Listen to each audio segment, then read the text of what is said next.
ओम शांति पाल भाई। ओम शांति ईश्वर भाई। पाल भाई, आज है 2 जून 2026 और आज विशेष सोनृत्य के लिए ज्ञान चिंतन में बाबा की जो शिक्षा है उसके ऊपर हम ज्ञान चर्चा करेंगे। और विशेष बाबा ने आज कहा है पाल भाई कि तुम हो रूहानी पंडे, तुम्हें गृहस्थ व्यवहार संभालते हुए भी कमल फूल समान बन याद की यात्रा करनी और करानी भी है। वो थोड़ा इसके ऊपर प्रकाश डाले, किस तरह याद की यात्रा तो करते तो है लेकिन करानी भी है, दोनों बातें। और गृहस्थ व्यवहार परिवार में रहते हुए भी और सबके बीच में रहते हुए भी हम सबको ये रास्ता ही बताना है सर, सुख शांति का। वो थोड़ा बताइए। रूहानी पंडा खास बाबा आज 2 जून 2026 है जी। जैसे बाबा ने आज कहा, स्व उन्नति के लिए जो ज्ञान चिंतन दिया है बाबा ने जी। तुम हो रूहानी पंडे जी, तुम्हें गृहस्थ व्यवहार संभालते हुए कमल फूल समान बन याद की यात्रा करनी और करानी है जी। तो बाबा ने कहा रूहानी पंडे। पंडा किसको कहा जाता है? जो जिस्मानी पंडे होते हैं वो जिस्मानी तीर्थ यात्रा कराते हैं, और हम रूहानी पंडे रूहानी तीर्थ यात्रा कराते हैं। हम जो रूहानी धाम है, हमारा परम धाम, उसका रास्ता हम बताते हैं जी। मुख्य रूहानी पंडा हमारा शिव बाबा है, बाबा भी पंडा है। तो बाबा पंडा आकर के हमको बताता है, रूहानी धाम का यात्रा करना सिखलाता है, परम धाम का। उसी प्रकार हम बाबा के बच्चे भी अपने घर गृहस्थ में रहते, गृहस्थ व्यवहार संभालते हुए, कारोबार करते हुए बाबा के ज्ञान को समझ करके स्वयं याद की यात्रा अर्थात रूहानी यात्रा करनी भी है, याद की यात्रा करनी भी है, औरों को भी याद की यात्रा सिखलानी है। जब औरों अन्य आत्माओं को हम ये ज्ञान देंगे, ज्ञान सिखाएंगे पंडा बन करके, उनको रूहानी धाम की स्मृति दिलाएंगे, रूहानी धाम का ज्ञान दिलाएंगे, तो उनको भी जो याद की यात्रा सिखलाना ही, उनको भी याद की यात्रा कराना है जी। पंडा माना गाइड है ना? पंडा माना गाइड जी। ऐसा है पाल भाई, हम कहीं भी जाते, हिल स्टेशन पे जाते, कई ऐतिहासिक स्थानों पे जाते, कई किले देखने जाते, कहीं भी जाते, तो वहाँ पर हम एक गाइड लेते। अगर गाइड नहीं लिया, ऐसे घूम के आ गए तो उसकी वैल्यू पता नहीं चलता हमको, बस देखा भाई महल था, ये था, वो देख के चले आते। लेकिन जब गाइड लेते तो एक एक चीज़ समझाता हमको, उसकी हिस्ट्री समझाता है, उसकी ज्योग्राफी समझाता है, तो उसकी एक एक चीज़ बताता है, तब हमको पता चलता है कि अरे ऐसा इन्होंने त्याग किया, इतना बलिदान किया, इतना ये हुआ।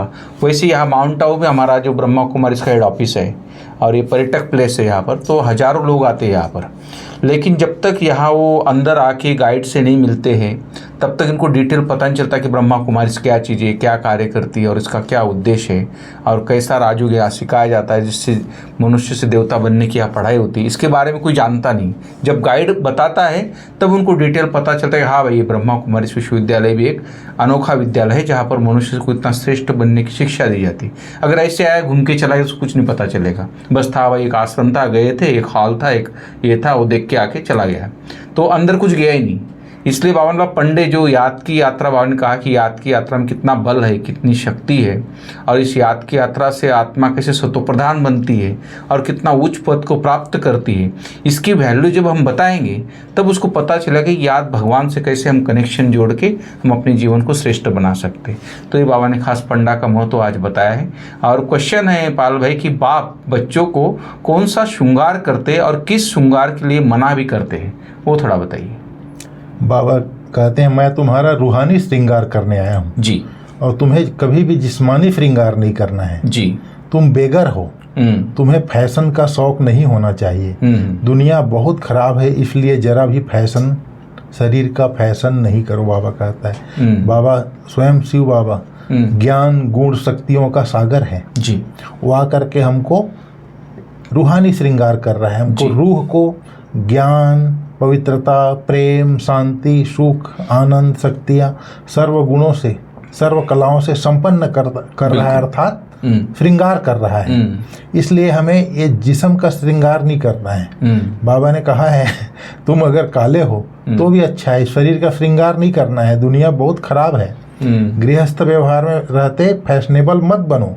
फैशन आकर्षण करता है, कशिश करता है।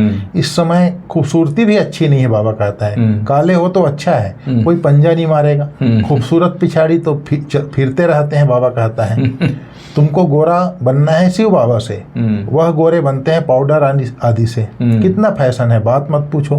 बाबा कहता है इस तरह से, कहता है इसलिए रूहानी श्रृंगार करने शिव बाबा आया हुआ है, तुमको जिस्मानी श्रृंगार नहीं करना है। बहुत अच्छा, बिल्कुल बहुत अच्छा डायरेक्शन बाबा ने दिया है, क्योंकि वर्तमान समय कलयुग है और हर काम, क्रोध, लोभ, मोह, अहंकार, खास विकार, काम का भी विकार बहुत प्रबल हो गया है और सबके बीच में इतना हो गया है सोशल मीडिया के कारण। और हर कोई दृष्टि को पवित्र बनाना चाहता है, लेकिन वो पवित्र तभी बनेगी जब परमात्मा का संग रहेगा। इसलिए बाबा ने बोला कि सिंपल जीवन जीना है, परमात्मा की याद में रहना है। और आज गीत बहुत अच्छा बजा है पाल भाई, आखिर वह दिन आया आज। आपने बहुत अच्छी बात कही जी कि वायुमंडल बहुत खराब हो गया है जी। अभी जहाँ चाहे न्यूज़ चैनल देखो जी, चाहे कुछ भी देखो, सोशल मीडिया देखो, कुछ भी देखो जी, इतने मायावी और काम, क्रोध, लोभ, मोह, अहंकार के न्यूज़ होते हैं, वो पूरे वायुमंडल में गूंज रहे हैं। बिल्कुल। और वो हर मनुष्य आत्मा के ऊपर, वायुमंडल में आकर के हर मनुष्य आत्मा के मन को दूषित कर रहा है, मन के ऊपर प्रभाव डाल रहा है, बुद्धि के ऊपर प्रभाव डाल रहा है। समाचार सुनाने वाला सुन लिया, सुनाने वाला सुना रहा है, सुनने वाला सुन रहा है, उसके अलावा वो वायुमंडल में जो फैल रहा है वो मनुष्य आत्माओं की बुद्धि को खराब कर रहा है, मन बुद्धि को खराब कर रहा है, पूरा जीवन खराब कर रहा है। तो इसका भी जो मायावी प्रकोप है ये बहुत प्रभाव डाल रहा है। इसलिए राजयोगियों को भी बहुत ही सावधान रखने की आवश्यकता है और रूहानी श्रृंगार कर करके अपने आप को सेफ रखना है। जी बिल्कुल। फिर बाबा ने कहा आखिर वह दिन आया आज जिसका हम रास्ता तकते थे, अर्थात परमात्मा को याद करते थे, वो परमात्मा आज आ गया। जी। बाबा ने कहा बेहद का बाप बैठ बच्चों को समझाते हैं। बेहद माना जिसका कोई हद नहीं। कितने ढेर बच्चे हैं, इतने बेशुमार बच्चों का एक ही बाप है जिसको रचयिता कहा जाता है। मतलब इतने बच्चे हैं इसलिए वो बेहद का बाप है। जी। बाबा ने फिर कहा है तुमको सीढ़ी की नॉलेज जरूर चाहिए। यह 84 जन्मों का चक्र है, इस चक्र को जानने से तुम चक्रवर्ती राजा बनेंगे। इसलिए बाबा चित्र भी बनवा रहे हैं जिससे सिद्ध हो कि हम इस चक्र को जानने से 21 जन्मों के लिए राज्य भाग्य लेते हैं। फिर बाबा ने कहा ये जो पंडा अक्षर है ना, बहुत शुभ शब्द है। जी।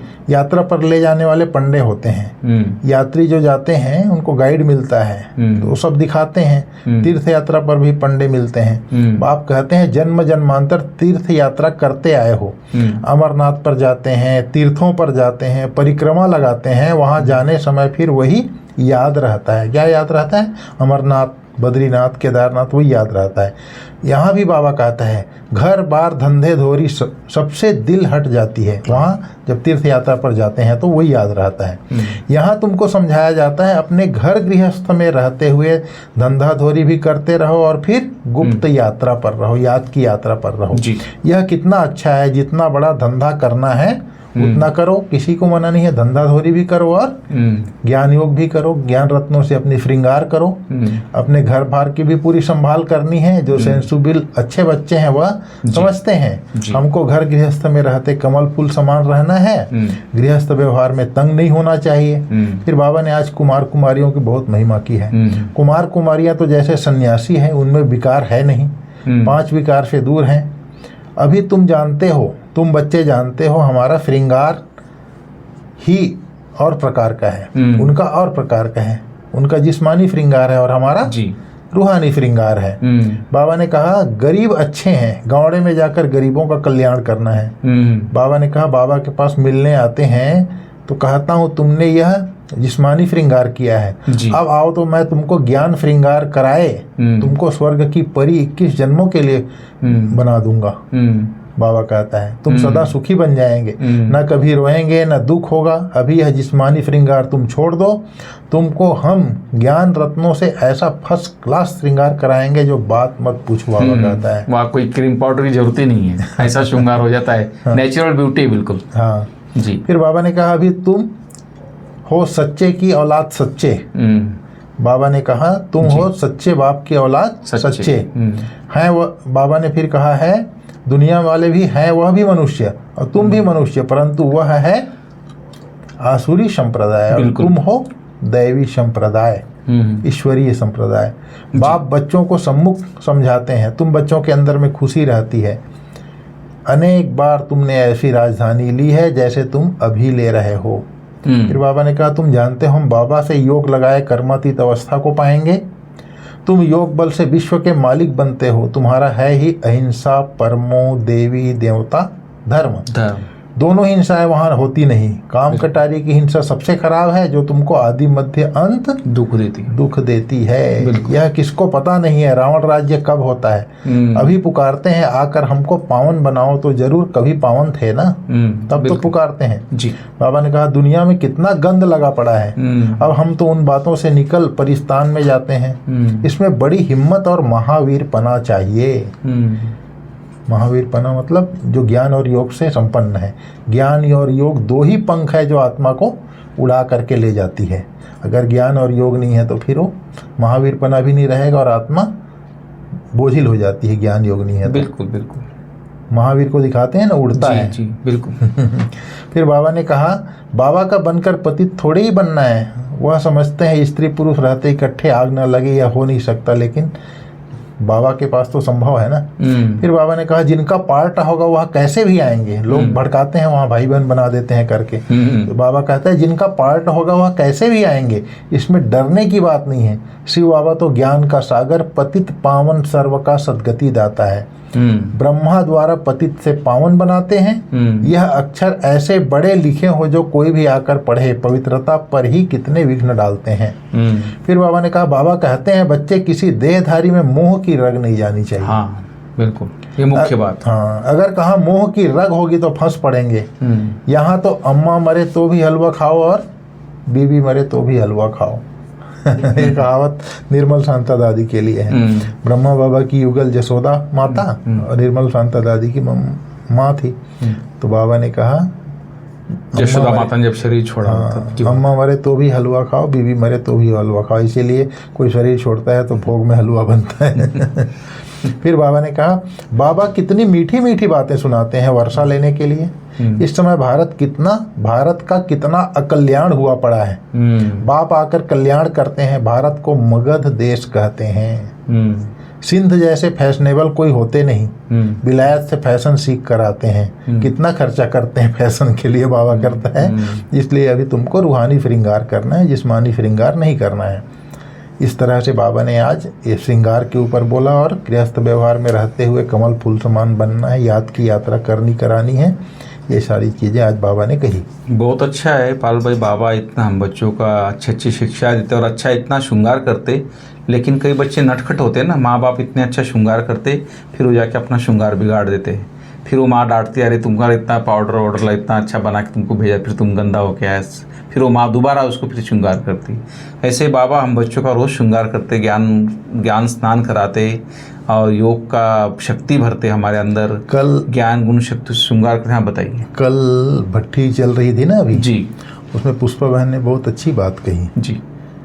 बोले एक शब्द मुरली का अगर याद है सारे दिन में, एक लाइन भी याद है, तो उसका चिंतन करते रहोगे तो आत्मा जैसे उन्नति को पा रही है, ऐसा भरपूर होती जा रही है, ऐसा लगता है। और आशा बहन ने भी बहुत अच्छी बात बताई, इंदौर ओम प्रकाश भाई जी का कहानी। बोले उन लोगों का सिस्टम था, कोई भी दो भाई बहन मिलोगे, मुरली की 3 पॉइंट एक दूसरे से लेन देन करोगे। बिल्कुल, बहुत अच्छा है और ज़रूरी है पाल भाई। जब तक ये जो आपने बोला ना, वायुमंडल ऐसा हो गया ना, जब तक ज्ञान योग का मनन चिंतन नहीं करोगे तो आत्मा में वो शक्ति नहीं आती। आत्मा में अंदर बल चाहिए। और जो बाबा श्रृंगार की बात करें ना, बाबा इतना हमें ज्ञान गुण शक्ति उससे भरपूर करता है। सुबह सुबह इतना श्रृंगार करता है। जब हम क्लास में बैठते तो बहुत सारे सोमान मन अंदर से रखता है कि हम ऐसा चलेंगे, ऐसा करेंगे और ऐसे बाबा जैसा संपूर्ण बन जाएंगे। लेकिन शाम तक देखो पूरी बैटरी डाउन हो जाती है।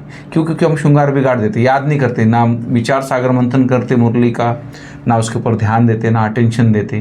तो अटेंशन बहुत ज़रूरी है इन बातों में। इसलिए बाबा ने खास आज ये बोला, श्रृंगार वाली बात कही है। और बाबा हम बच्चों को खास ऐसी परी बना रहा है, स्वर्ग की परी। बाबा ने खास बोला कि स्वर्ग की परी बना रहा है, तो कोई वहाँ श्रृंगार की जरूरत ही नहीं है। इतना सुंदर दुनिया में हमको ले जा रहा है।